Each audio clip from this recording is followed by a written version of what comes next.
Yamaha finally built the bike. We begged for a 689 cubic centimeter parallel twin, long travel suspension built for real off-road abuse, and a price under $11,000. That combination wasn't supposed to exist in Yamaha's lineup.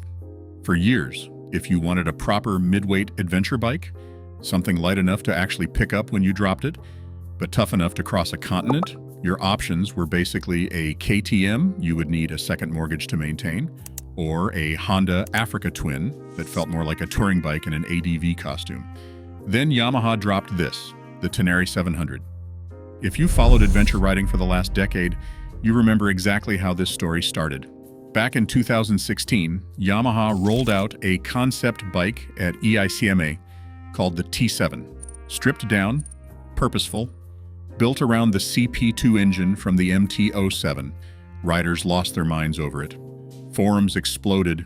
This was the bike the segment had been missing since the original Tenere went out of production. And then, nothing. Year after year, Yamaha kept teasing it, showing it off at shows, letting journalists throw a leg over prototypes. Meanwhile, KTM launched the 790 Adventure and ate up the exact audience that was waiting on Yamaha. Riders started joking that the T7 was vaporware, a concept Yamaha would tease forever and never actually sell. Here's the part that turns this into more than just another new bike announcement. When Yamaha finally pulled the trigger, they didn't water it down to make it easier to build. The production Tenere 700 kept almost everything riders loved about that original concept.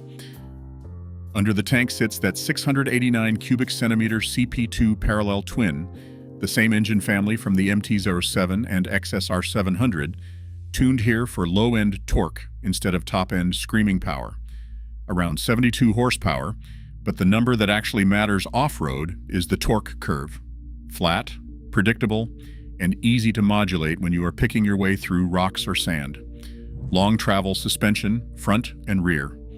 A skinny, tall seat height that lets the bike stay narrow between your knees when you are standing on the pegs. A steel frame instead of some overbuilt aluminum cage, which keeps weight down and keeps repairs simple if you are out in the middle of nowhere.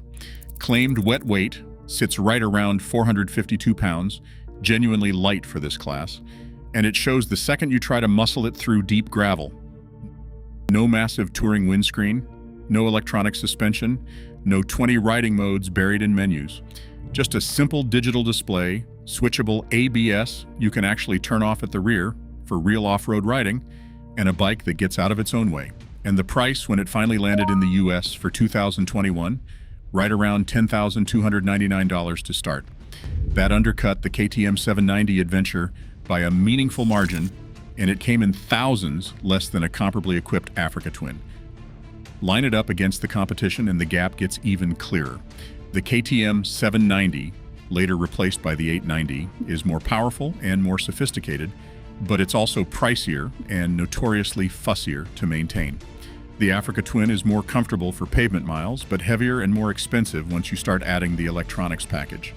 Suzuki's V-Strom 650 is cheaper, but it's a road bike wearing an adventure costume, nowhere near the off-road capability.